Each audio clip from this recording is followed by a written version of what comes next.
সুস্বাগত, সুস্বাগত উজির মশাই। এই মহারাজ আপনার জন্য সাগ্রহে অপেক্ষা করছেন। কৃষ্ণনগরে আসতে পেরে খুব খুশি হলাম মন্ত্রী মশাই। ভারী চমৎকার আপনাদের নগর। আসলে উজির মশাই, আমি মন্ত্রী হওয়ার পর চেষ্টা করেছি এই নগর পরিষ্কার পরিচ্ছন্ন রাখতে। এক সপ্তাহ আগে এলেই এমনটি দেখতে পেতেন না। থাক থাক, উনি সুবে বাংলার নবাবের খাস উজির, সবার সবকিছুরই খবর রাখেন। তাকে নিজের গুণগান করাটা বন্ধ করুন তো। এখন চলুন, উজির মশাইকে আর কতক্ষণ বাইরে দাঁড় করিয়ে রাখবেন? তাই চলুন, তাই চলুন। মহারাজ নিশ্চয়ই অধীর আগ্রহে অপেক্ষা করে আছেন।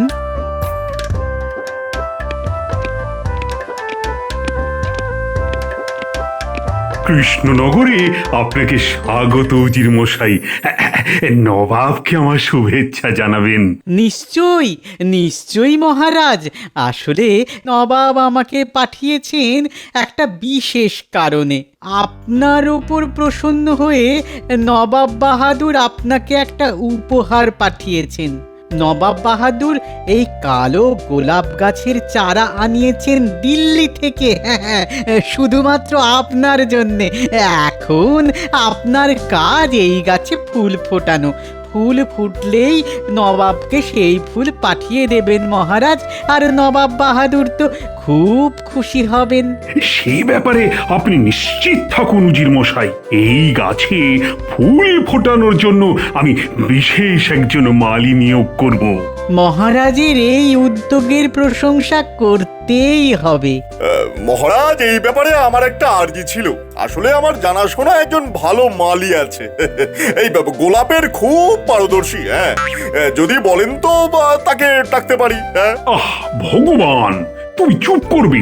এটা আমাদের ঘরোয়া আলোচনা, আর উজির মশাইয়ের সময় নেই তা শোনার। এ নিয়ে পরে কথা হবে। ঠিক ঠিক ঠিক, এখন চলুন, একান্তে আপনার সঙ্গে কিছু কথা বলেননি। নবাব কিছু কথা আপনাকে জানাতে চান। তাহলে আজকের মতো সভা মুলতবি করা হলো। কাল আবার দেখা হবে।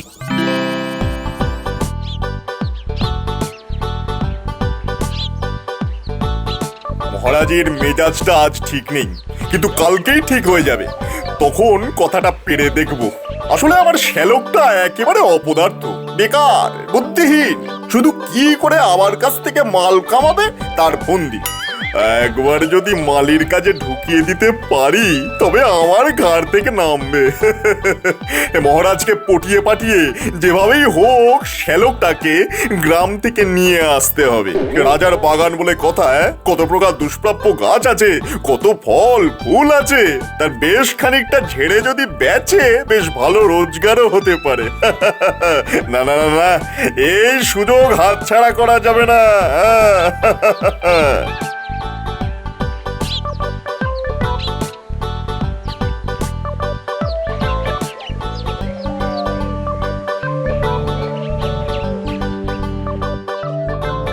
বেটা ভগবানের নিশ্চয়ই কোনো মতলব আছে, নইলে নবাবের দেওয়া গোলাপের দেখাশোনা করার জন্য কোনো মালি তার জানা আছে এমন তো কখনো শুনিনি। ও এমন একজনকে ঢোকাবে, সে আসলে একজন চোর। গোলাপের পাশাপাশি দুর্মূল্য গাছও পাচার করতে পারে। না, এর একটা বিহিত করতে হবে।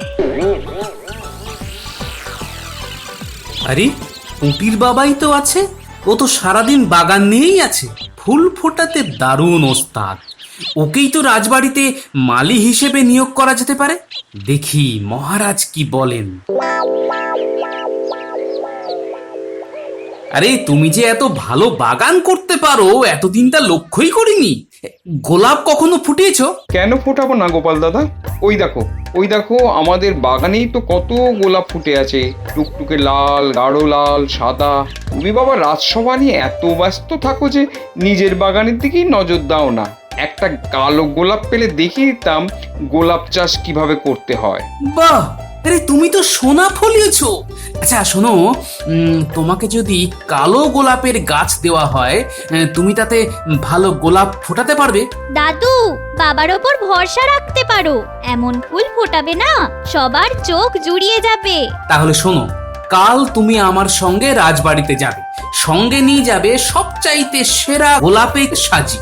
আমি যখন ডাকবো তখন যাবে, মহারাজকে দেখাবে ফুল। মহারাজ যদি জিজ্ঞেস করেন কিভাবে এই ফুল হলো, তুমি বুঝিয়ে দেবে। কেমন? কি মজা কি মজা, বাবা এবার থেকে রাজার বাড়ির মালি হবে। আরে চুপ চুপ, এই কথা খবরদার কাউকে বলবি না। আরে আমার তো শত্রু কম নেই, তাই সাবধান করে দিচ্ছি। আচ্ছা গিন্নি, তোমার একটা হাবাগোবা ভাই আছে না? তোমার একটা অপকণ্ড ভাগ্নে আছে না? কি আশ্চর্য, তোমার ভাইয়ের খোঁজ নিচ্ছি, তার সঙ্গে আমার ভাগ্নের সম্পর্ক কি? আহ, আমার ভাইকে অপদার্থ বলবে আর আমি কিচ্ছু বলবো না? আরে গিন্নি, আমি তার জন্য একটা কাজের ব্যবস্থা করেছি, তাই জিজ্ঞাসা করছি। তা সে গ্রামে করেটা কি? চাষবাস করে না, সারাদিন ডাঙ্গুলি খেলে আর গান্ডে পিণ্ডে ভাত গেলে, আর কি করে শুনি? আমার বাপের পয়সায় খায়, তোমার তাতে কি? না না, আমার কিছু নয়, তবে তোমার ভাই এলেই আমার বটুয়া থেকে পয়সা যেন কেউ গেড়িয়ে দেয়, তাই আমার নিশ্চয়ই কিছু একটা আসে যায় গিন্নি। তোমার ভাই বলেই কিছু বলি না, না হলে মেরে দাঁত ভেঙে দিতাম। হ্যাঁ, এক আর দাঁত ভাঙে পরে দেখা যাবে। আর শোনো, আমি বাপের বাড়ি চললাম, ফিরবো ভাইকে নিয়ে। এখন থেকে ভাই এখানেই থাকবে, এ আমি স্পষ্ট করে বলে দিচ্ছি। তবে সব কথাতেই এমন খেঁচিয়ে থাকো কেন? বলি, তোমার ভাই কি চাষবাস করতে জানে? না, জানে না, ওর স্বপ্ন তোমার মতো মূর্খ মন্ত্রী হবে। আবার ফুট কাটছো। আরে যা বলছি তা মন দিয়ে শোনো, রাজবাড়িতে একজন মালি লাগবে, গোলাপ গাছে যে ফুল ফোটাতে পারে, বুঝেছো? ভাবছিলাম তোমার ভাইকে যদি সেখানে লাগিয়ে দেওয়া যায়, ভালো ভালো ফুল আর দামি দামি গাছ গেড়িয়ে দেবে, আর তুমি চুপি চুপি বেঁচে আসবে, ভালো পয়সা আসবে গো। কি মতলবটা ভালো বার করেছি না? ও, তোমার কি বুদ্ধি গো, আগে বলনি কেন? শোনো, আমরা ভোর রাতেই বেরিয়ে যাব। হ্যাঁ,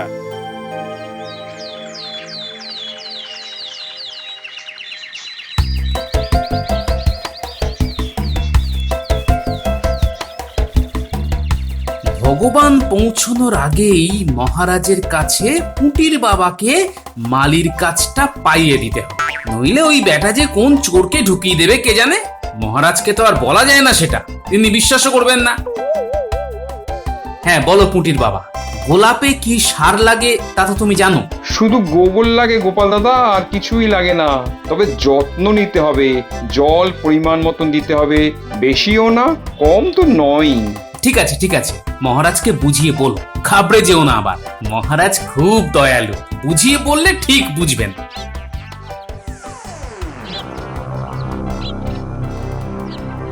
কি ব্যাপার, গোপাল গোপাল পুঁটির বাবাকে নিয়ে এত সকাল সকাল রাজবাড়িতে যাচ্ছে? কোনোদিন তো ঠিক সময়ে আসে না, নিশ্চয়ই কোনো মতলব আছে। পুঁটির বাবাকে কি ওই মালির কাজটা পাইয়ে দিতে যাচ্ছে? যাই, ভগবানকে খবরটা দিয়ে আসি। দেখো, আমার মান রেখো, এটা কিন্তু কালো গোলাপ। নবাব বাহাদুর মহারাজকে উপহার পাঠিয়েছেন, ভালো ফুল ফোটাতে হবে, বুঝেছো? তোমার একটা ব্যবস্থা করে দিতে পারলে তবেই আমার শান্তি। তোমাদের জন্য তার কিছুই রেখে যেতে পারলাম না। গোপাল দাদা, এসব কি অলক্ষণে কথা বলছো? যা কিছু শিখেছি সব তো তোমার কাছ থেকেই। পাঠশালায় পড়িয়েছো, টলে গেছি, তুমি আমায় শিক্ষিত করেছো। এটা কি কম কিছু? এতদিন খাইয়েছো, আমার বিয়ে দিয়েছো, বড় করেছো, এটা কি কিছু রেখে যাওয়া নয়? মন্ত্রী মশাই, ও মন্ত্রী মশাই, আরে আরে এদিকে যে সর্বনাশ হয়ে গেল। বৌমা, ও বৌমা, আরে তুমিও কি কালা হয়ে গেলে? নিশ্চয়ই মালির খোঁজে বেরিয়েছে। এদিকে গোপাল আবার ওই পুঁটির বাবাকে মালি বানিয়ে দেবে, দুজনেই রাজবাড়িতে। এবার তো গোপালের নাগাল কেউই পাবে না, ধরাকে সরা জ্ঞান করবে। আরে আরে গোপাল, তুই কি মূর্খ রে? আরে একটু সবুর কর, মহারাজের কাছ থেকে আগে অনুমতিটা নিয়ে নে, তারপর তো আনতে যাবি। যাগে, আমার আর কি, তোর ফাঁদে তুই পড়লি, তো আমি কি করতে পারি?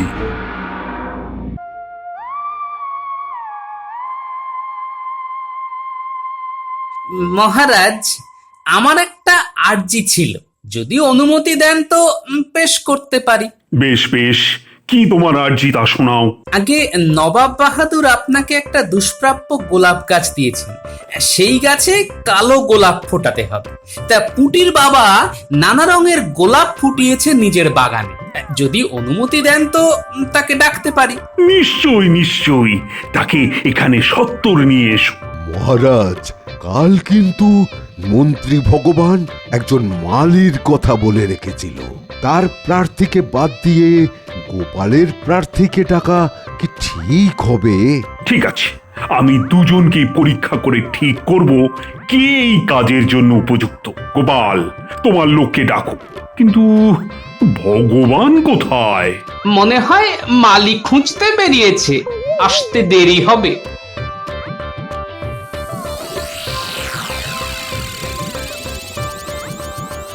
আরে, এ তো তোমার আদরের নাতনি পুটির বাবা। তা ও কবে থেকে গোলাপ চাষ শিখলো? নিজে নিজেই মহারাজ, বাগান করা ওর খুব শখ, বিশেষ করে গোলাপ। তা পুটির বাবা, বলছি তোমাকে একটু অপেক্ষা করতে হবে যে, মানে আমাদের মন্ত্রীমশাই যদি এক্ষুনি আসে তো ভালো, নইলে তোমার চাকরি হয়ে গেছে বলে ধরে নাও। মহারাজ, আমি কারোর চাকরির সুপারিশ করতে আসিনি, এসেছি এমন গোলাপ নবাবকে উপহার দিতে যাতে তিনি সন্তুষ্ট হন। পুটির বাবা গোলাপ ফুটিয়েই বিদায় নেবে। কে বিদায় নেবে আর কে নয় তার সিদ্ধান্ত কি তুমি নেবে না আমি?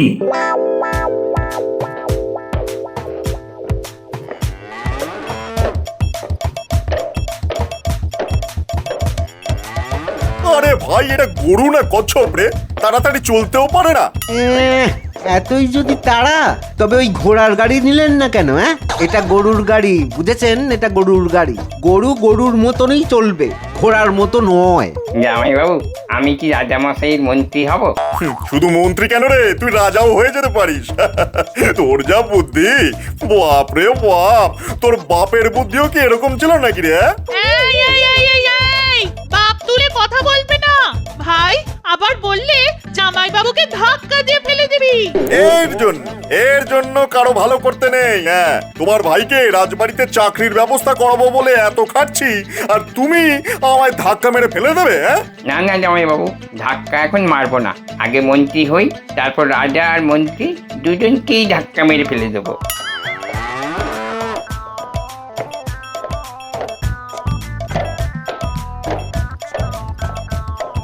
না হে বই তো, আর অপেক্ষা করা যাবে না। আর পুটির বাবাকেই বা আটকে রাখা কেন? আরে, ওর তো কাজকর্ম আছে নাকি?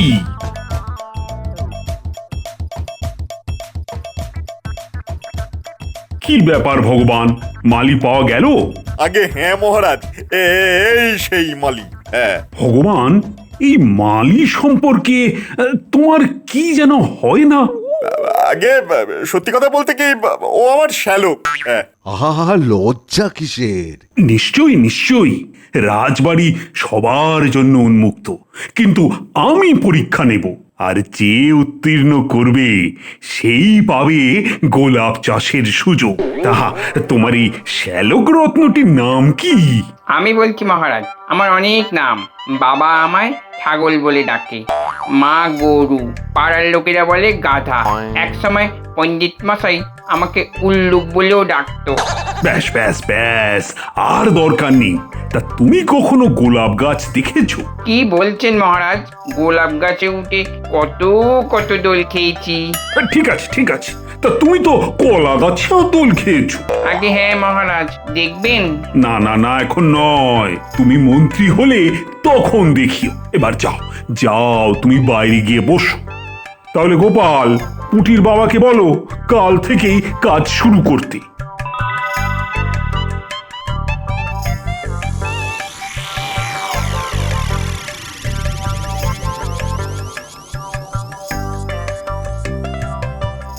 একটা শ্যালক জুটেছিল বটে আমার কপালে। তা যা বলেছেন জামাইবাবু। আজ কেমন মহারাজকে দিলুম, খুশি হয়েছেন না? আর একটু খুশি হলেই না তোকে শুলে চড়িয়ে দিতেন। তোর বাবা তোকে কোথা থেকে নিয়ে এসেছিল রে? এই আবার বাবা তুলে কথা বলছো? দিদি, আরে আমার বাপ তুলেছে, তোমার তো নয়। জামাইবাবু, আমি কবে মন্ত্রী হব? আমি মরলে? ঠিক যা ভেবেছিলাম, গোপাল গোপাল নিজের লোককে ওই রাজবাড়িতে ঢুকিয়ে দিল। ভগবান আর ওই লোক পেল না। হ্যাঁ, ওই রকম একটা অপগণ্ড শ্যালককে মালি সাজিয়ে এনেছে। হ্যাঁ, ব্যাটা তো একেবারে ওই হাবা বোবা। না না, গোপালকে আর অপদস্থ করতে কিছু একটা করতে হবে। ও বৈদ্যমশাই, বাড়ি আছেন? আমি মন্ত্রী ভগবান। ও রাজবৈদ্যমশাই। আরে আরে, এসো এসো এসো এসো, আমি তোমার কথাই ভাবছিলাম।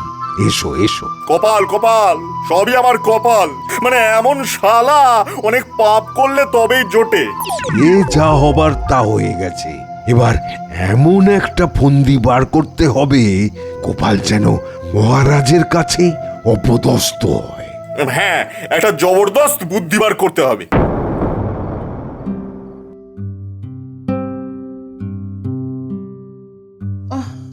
ওগো ওগো, আমার মাথায় খুব যন্ত্রণা করছে। হ্যাঁ, এই তুমি একটু তাড়াতাড়ি এসো, বুঝলে? হ্যাঁ, ওহ, আমার মাথায় খুব যন্ত্রণা করছে গো। হ্যাঁ, ও ও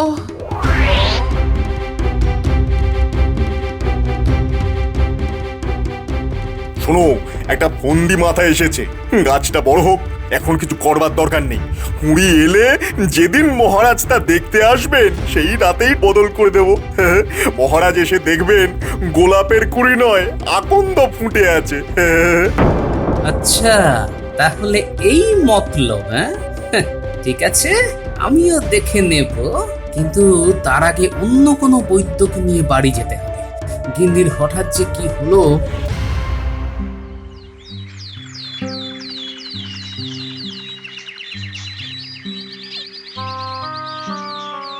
কি হে, বাঁদরের মতো লাফালাফি করছো কেন? গোলাপের কুড়ি ফুটেছে, মহারাজ নিশ্চয়ই খুশি হবেন।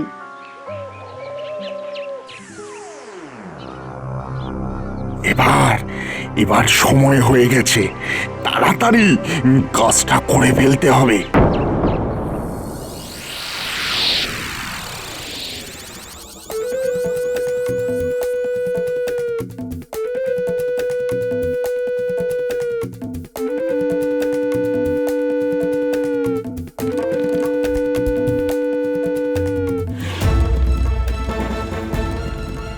পেয়েছি পেয়েছি পেয়েছি, মন্ত্রী যেমন বলেছিল ঠিক তেমনই পেয়েছি।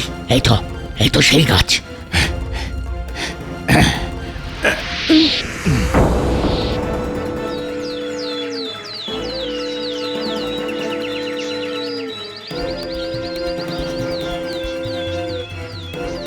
হে মালি, তোমার গোলাপ দেখাও।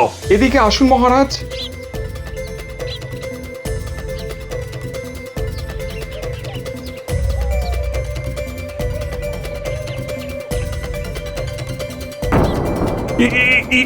কি গোলাপ কোথায়?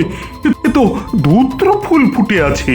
এই যে গোপালের লোক বলে পার পেয়ে যাবে ভেবো না। তোমাকে সারা জীবনের মতো কারাগারে থাকতে হবে, আর গোপালেরও চাকরি যাবে। আমি অপমান সইতে পারবো না। নবাবকে আমি মুখ দেখাবো কি করে? দেখো, কাল সকালের মধ্যে যদি গোলাপ গাছ না পাই তবে সবার সামনে তোমায় 100 বার কান ধরে ওঠবোস করাবো। সঙ্গে গোপালকেও করতে হবে, ওর উমেদারি বন্ধ করা উচিত। কালকের মধ্যে যদি গোলাপ না ফোটে তবে রাজা মশাই যে শাস্তি দেবে মাথা নিচু করে মেনে নেব।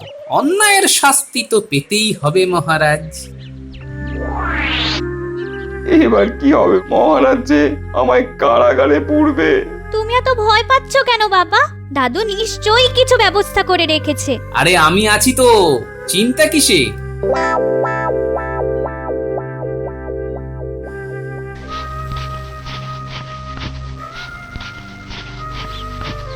গোপাল, গোলাপ কোথায়? ওই দেখুন কেমন ফুল ফুটেছে, বাকি কুঁড়িগুলি দেখুন ফোটার অপেক্ষায় আছে।